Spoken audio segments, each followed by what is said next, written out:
আৰু এইটো আছিল 2023ৰ শেষৰটো দিন 31 ডিচেম্বৰ।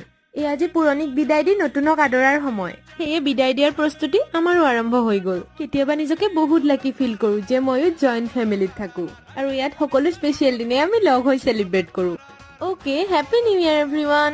31ৰ দিনা সৰুকৈ হ'লেও আমাৰ ঘৰত খানা এটা প্ৰত্যেকবাৰেই হয়। চ' এইবাৰনো কিয় পিছ পৰি ৰওঁ?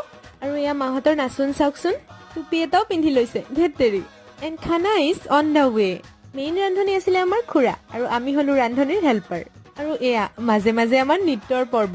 আৰু এনেকেই নাচোন বাগুন কৰি থাকোতে আমাৰ ৰঙা চাহ আৰু বইল কণী আহি গ'ল। খাই বই এয়া আকৌ নাচোনত লাগিছো। দুখনো কাৰ জীৱনত নাথাকে, কিন্তু অকণমান সময়ৰ বাবে হ'লেও আমি জীৱনটো উপভোগ কৰি চাব লাগে। আৰু মোৰ এইটো ডেন্সত আপোনালোকে 10ৰ ভিতৰত কিমান নম্বৰ দিব? ইফালে 12 বাজি গ'ল, আনফালে আমাৰ খানাও ৰেডি হৈ গ'ল। হাঁহ, ছাগলী, পনীৰ, কণী, মাছ অলপ অলপকৈ হ'লেও সকলো আছিলে আমাৰ খানাত। চ' আজিলৈ বাই বাই।